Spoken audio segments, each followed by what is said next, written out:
हम मनुष्य से क्या बने? देव बने। और देव उसको कहते हैं जो सत्यशील होता है। देव उसको कहते हैं जिसकी आत्मा में जो है उसकी वाणी में भी वही हो, और जिसकी वाणी में जो है तो उसकी क्रियाओं में भी वही हो, उसे कहते हैं देव। तो ऐसे देवों के लिए आप क्या करोगे? क्यों जी? ऐसे देवों के लिए वाह वाह। और जो मनुष्य हैं या जो अधर्मी हैं, कहीं ना कहीं राक्षसों के लिए भी वाह वाह होगी क्या भाई? राक्षसों के लिए तो आहिया होगी, किसी तरह पढ़ना छोड़े होगी। तो इसीलिए ये कौन सा सदन है जहां आप बैठे? बोले ये देव सदन है।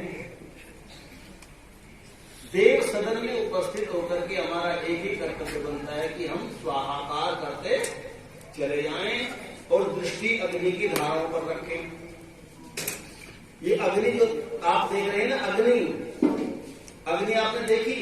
कितने लोग यहाँ ऐसे होंगे जिन्होंने 10, 20, 50 आहुति दी होगी, लेकिन अग्नि नहीं देखी होगी। देवेंद्र जी का फोटो ये तो देख लिया होगा कैमरा वगैरह की, मेरा भी खिंच रहा है कि नहीं? आप जानते हो देवेंद्र जी तो कहना पड़ेगा, लेकिन अग्नि को कहने की आवश्यकता नहीं, लेकिन आपने उसको देखा ही नहीं। आप जानते हैं अग्नि को देखने से आपकी आंखों के अंदर अग्नि की जो श्वेत धारा निकलती है, उससे जहां मन में सात्विकता बढ़ती है वहीं शरीर में कैल्शियम की पूर्ति होती है। श्वेत धारा से ये धारा निकलती है, नीली है, पीली है, लाल है। पित्तनाशक कौन सी है, ज्वर नाशक कौन सी है, कब्ज को दूर करने वाली कौन सी है? तो ये थोड़ी चर्चा की, ये बताऊंगा तब जब आप देखने का प्रयत्न करोगे। देखो और अनुभव करो अग्नि के अंदर से कौन कौन सी धारा निकल रही है। हमेशा एक धारा नहीं निकलती, कभी श्वेत निकलती है, कभी पीली निकलती है, नीली भी कई बार निकलती है, और तांबे की यदि कुंड में लेकर के करोगे तो नीली बहुत ज्यादा निकलती है। लेकिन हमें तो सब चीजों से मतलब ही नहीं। तो जी चरण साहब कहीं आए हैं, कहीं बैठे हैं, इतने दिनों से बैठ रहे हैं, कर रहे हैं, तो कुछ तो सीख लें थोड़ा सा। हम यज्ञशाला में उपस्थित होकर के देवों के प्रति यदि हम समर्पण नहीं करते, या जिसके परिवार में हम आए हैं या जिसके लिए हम आए हैं उसके कार्यक्रम में सम्मिलित होकर के यदि हम अनुशासन का पालन नहीं करते तो उसके प्रिय हम कभी नहीं बन सकते। जैसे पहले ये मस्जिद में रहेंगे क्या जी? चलो पहले तो दूर दूर थे, कोई बात नहीं, लेकिन आकर के मैं यहाँ की बात नहीं कर रहा, व्यवहारिक बात बता रहा हूँ। यदि किसी की विवाह शादी है और विवाह शादी में आकर के एक दो व्यक्ति बाहर के रिश्तेदार शादी बिगाड़ने का काम कर दें तो आपको कैसा लगेगा? अच्छा लगेगा? उन्हें तुरंत वहां से अरे भाई इन्हें निकालो यहाँ से, तो बड़े दुष्ट है, सब काम खराब कर दिया, और उनको कभी नहीं पूछो, सब अपयश होगा उनका, क्योंकि उन्होंने आपके कार्यक्रम को क्या कर दिया? बिल्कुल निस्तेज कह लीजिए, बर्बाद कह लीजिए, या आपके कार्यक्रम को बिगाड़ दिया है। इसी प्रकार से यदि देव सदन में उपस्थित होकर के ये यजमान बैठे ना या हम बैठे हैं, हम तो बहुत दूसरे स्तर के लोग हैं। सबसे पहले देव सदन है, और देव सदन में बैठते कौन है? देवता। जैसे संसद भवन है, संसद भवन में कौन बैठते हैं? सांसद बैठते हैं। तो आप तो देवों के सदन में बैठे हैं। देवों के सदन में बैठ करके हम सबों का यही कर्तव्य बनता है कि हम मंत्र के बाद, मंत्र क्या है? मंत्र है नियमावली। परमपिता परमात्मा के जीवात्मा के प्रति क्या है? एक नियमावली है। और नियम कहाँ बनते हैं जी? संसद में बनते हैं। इसी प्रकार से ये सारा का सारा जो विश्व है ये देव सदन है, और ये यहाँ जहाँ हम अग्निहोत्र कर रहे हैं ये भी देव सदन है। तो देव सदन में उपस्थित होकर के जो मंत्रों का उच्चारण हो रहा है, मंत्र के अंत में आप भोले गले से बोलेंगे स्वाहा। तो ये स्वाहा बोलते ही देवताओं के प्रति आपका समर्पण होगा। अरे और बताओ, ये जो कोरोना चल रहा ना आजकल, कैसी लगी बात सुनते ही? जो दूर है ना, जो चक्कर में ही फंसे, वो तो बहुत बढ़िया, अजी कुछ नहीं तो कैसी बात है। लेकिन जिसके फेफड़े में टीम दिमाग है ना, एक बार पूछ कर देख लो उसे, एक सांस की कीमत कैसी है। जब हमारे फेफड़ों में क्या होता है, जब फेफड़ों के अंदर फेफड़े सख्त हो जाते हैं, उनकी क्रिया बंद हो जाती है श्वास लेने की और बाहर आने की, तो कितनी दिक्कत पैदा होगी, कठोर होगे। जब आप स्वाहाकार करेंगे, आप देखें जब आप स्वाहाकार करेंगे तो हमारे फेफड़े ऐसे सुगड़ेंगे, स्वाहा हकारेण बहिर्याति। जितना भी शरीर के फेफड़ों के अंदर कार्बन है ना, स्वाहा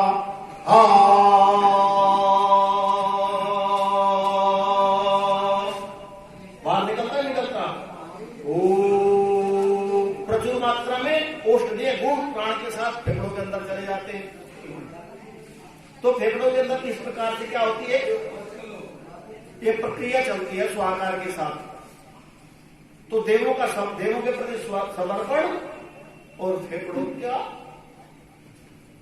का व्यायाम, एक्सरसाइज, कई प्रकार के व्यायाम होते हैं फेफड़ों के, पेट के भी होते हैं, गर्दन के होते हैं, मस्तिष्क के होते हैं। तो एक पंथ दो बात, तो बताओ सौदा सस्ता है कि नहीं?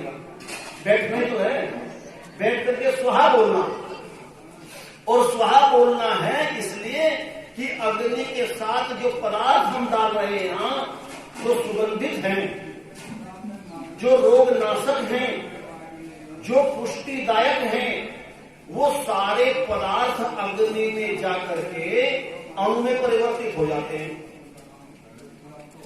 पदार्थ को तोड़ने का सबसे बड़ा सामर्थ्य यदि किसी के अंदर है तो किसके अंदर है? तो अग्नि के अंदर है। अग्नि उसको सूक्ष्म कर देता है, और सूक्ष्म करके, क्योंकि आपने अग्नि को क्या कहा था? देव, और देवताओं का काम क्या था? देना। उसने किसको दे दिया जी? उस पदार्थ को तोड़ करके, पचा करके, सूक्ष्म करके उसको किसको दे दिया? वायु को। देवानां दूत ईयसे, देवताओं का दूत कौन है? वायु। और वायु ही ले जाने का काम करता है, लाने का काम करता है। शरीर के अंदर ऊर्जा को ले जाने का काम यदि कोई करता है तो वो वायु करता है, प्राण वायु करता है। और बाहर ले जाने का काम कौन करता है? अपान वायु करता है। पलक को झपकने का काम पूर्व वायु करता है, जम्भाई लेने का काम उदान वायु करता है, खाए हुए को पचाने व बांटने का काम समान वायु करता है, शरीर से मांस को मरने के बाद अलग होने का काम धनंजय वायु करता है। अर्थात वायु के अपने विभाग है, और वायु जब शुद्ध और पवित्र रहता है और प्रक्रिया में रहता है, तब जब हम अग्निहोत्र करते हैं। तो इसीलिए मैं आपसे निवेदन करना चाहता हूं, जब हम यज्ञ करेंगे, यज्ञ से औषधीय गुण हमारे फेफड़ों के अंदर जाएगा, तो ये जो बीमारी चल रही है, बीमारी, इससे हमें बहुत बचा जा सकता है। क्योंकि ये यज्ञ एक चिकित्सा पक्ष है, क्योंकि ये यज्ञ एक विज्ञान है, और जो प्रक्रिया विज्ञान की कसौटी पर खरी उतरती होगी वो उस सब के लिए खड़ी होगी। इसीलिए मैं आपसे निवेदन करना चाहता हूं कि अग्नि को देखिए। जो लोग आहुति दे रहे हैं वो आहुति हाथ में लेकर के, कानों को मंत्र से सटा करके और अग्नि से आंखों को जोड़ करके आप देखते रहिए। जब आप अग्नि को देख रहे होंगे, जब आप अग्नि को देख रहे होंगे, तो आपका आत्मा आपकी आंख में होगा, आपकी आंख के पटल में होगा। और अग्नि के साथ जितने भी पदार्थ आते हैं, चाहे वो काला कोयला ही तो ना हो कलूटा, दुनिया में कोई ऐसा रसायन है या ऐसा पाउडर है जो काले कोयले को सफेद कर दे? बना कोई? लेकिन एक अग्नि ऐसा तत्व है कि काला कोयला भी इसमें डाल दे तो घंटे 2 घंटे के बाद उसे सफेद कर देता। उसके अंदर जो कालीमा है उसको उड़ा देता है। तो इसी प्रकार से मेरा कहने का अभिप्राय है, जब आप अग्नि की ओर देख रहे होते हैं उस समय आपका आत्मा आपकी आंखों में होता है, और जब आप सीधे सीधे परमात्मा से जुड़ते हैं तो आत्मा पर आया हुआ मल अच्छी प्रकार से नष्ट होने लगता है। जैसे दर्पण पर आया हुआ मल हम पानी या कपड़े से साफ कर देते हैं, उसी प्रकार से योगाभ्यास में यज्ञ के माध्यम से आत्मा रूपी दर्पण पर आया हुआ मैल नष्ट हो जाता है। लेकिन यदि हम यज्ञ कर रहे हैं और हमारा मन विचार क्रियाएं दूसरे स्थान पर है तो उससे कोई लाभ होने वाला नहीं। ये पूज्यपाद गुरुदेव ब्रह्मश्री कृष्णदत्त जी कहते हैं कि आत्मा का मूल घर तो हृदय है, लेकिन जैसे हम काम करने के लिए बाहर जाते हैं और शाम को अपने मूल घर में आते हैं, तो इसी प्रकार से आत्मा का मूल घर लघु हृदय, और जब हम काम करते हैं, जब हम व्यापार करते हैं नेत्रों का, जब हम व्यापार करते हैं श्रोत्रों का, जब हम व्यापार करते हैं वाणी का, और जब हम व्यापार करते हैं अनेक प्रकार की इंद्रियों का, तब तक हमारा आत्मा वहां विराजमान होता है, चेतना वहां विराजमान होती है। यदि चेतना से धोखा, यदि चेतना के साथ नहीं जुड़े तो बंधुओं हमारी वही हालत होगी जैसे दीपक तो जला है और हवा का एक झोंका अचानक आया और टिमटिमाता हुआ दिया जो प्रकाश कर रहा था, टिमटिमाता हुआ दिया जो अभी ओखरी का उत्सर्जन कर रहा था, वो एक झटके में बंद हो गया। तो दिया भी है और बत्ती भी और घी भी है, लेकिन प्रकाश नहीं है। हम शरीर से तो बैठते हैं, बैठे रहिए कोई फर्क नहीं पड़ता, लेकिन हमारी आत्मा का जो कल्याण होना चाहिए था, जो उन्नति होनी चाहिए थी, वो फैल जाएगी बगैर परमात्मा की धारा के लिए। तो मैं आपसे यही निवेदन करना चाहता हूं कि हम दुनिया में क्यों आए हैं? हम दुनिया में आए हैं आत्मा की उन्नति व कल्याण। अधिक चर्चा न करते हुए मैं पुनः आपको याद दिला रहा हूं, देवों के लिए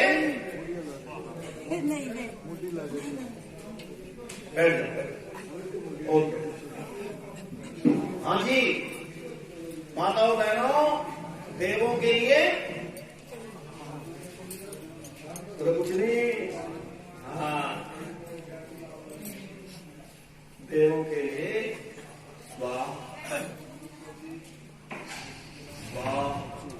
एक बार कह के एक बार मिलकर के तो देखो, जुड़ करके तो देखो।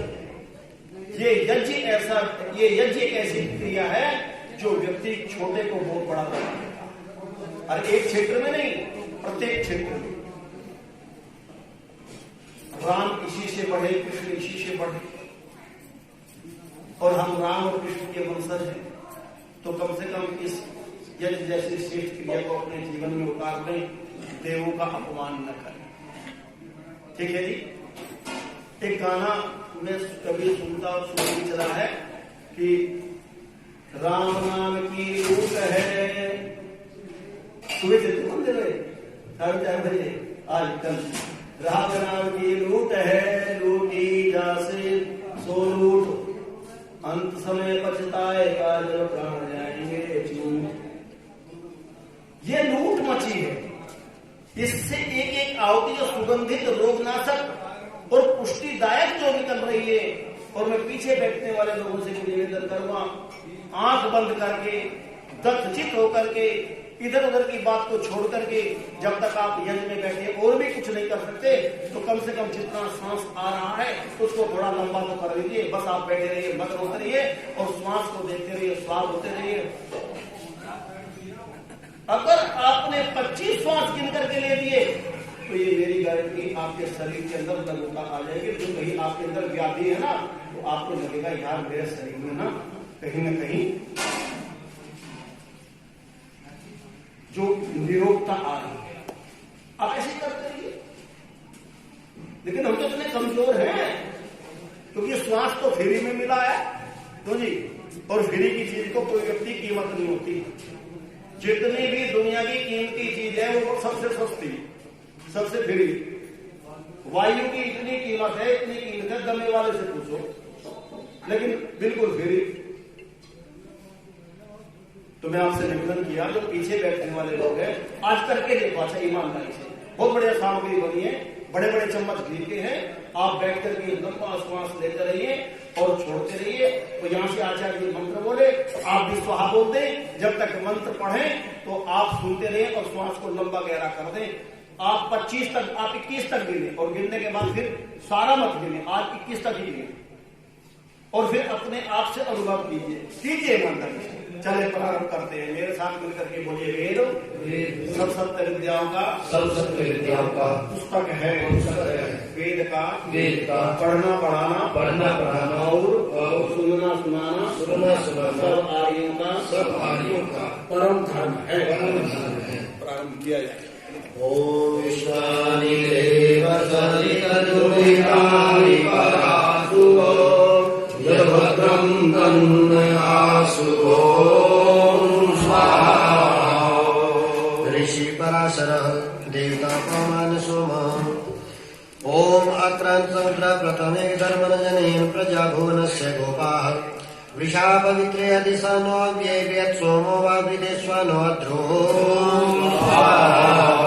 ओम मत्स्य वायुमिष्टैराधसिनो मत्स्य मित्रावं पूयमानः मत्स्य शब्दो मारुतो मत्स्य देवान् मत्स्य द्यावा पृथ्वी देव सोमो।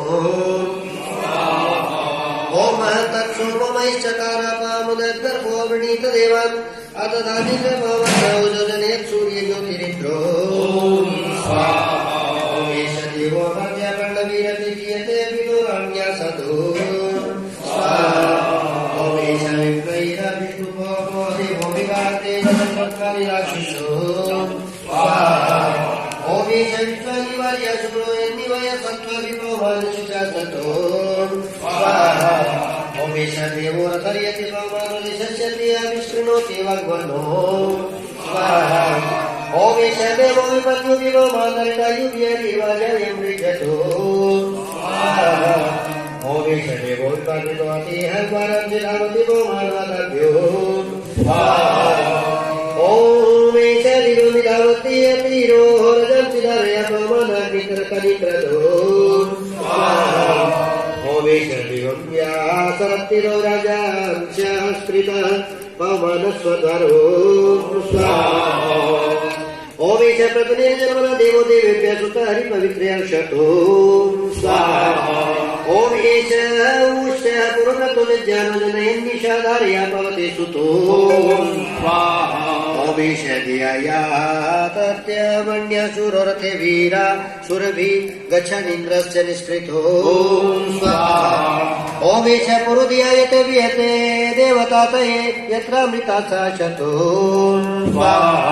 ओमेतमियन्ति वर्ज्ययुपमुपद्रोणे स्वयवा प्रचक्राणं महिरिषो। ओमेश हितो विनीयन्ते हन्तः सुन्द्यावतापथा यदि तुञ्जन्ति भूरयनयो। ओमेश रुक्मिभिरयते वाजिषुभे विरंशुभिः पति सिन्धूनां भवो। ओमेश शृङ्गानि दोतु वच्छिषीते युज्यो वृषन्निर्णदधानोजसो। ओमेश वसुनि विप्तन परुषाय जीवामन्ति अवसादेषु गच्छतो। ओमेतमुत्यं दशक्षिपो हरिविन्वन्ति यातवे स्वयुधर्मदिन्तमो। ॐ भूर्भुवस्वः तत्सवितुर्वरेण्यं भर्गो देवस्य धीमहि धियो यो नः प्रचोदयात्। स्वाहा।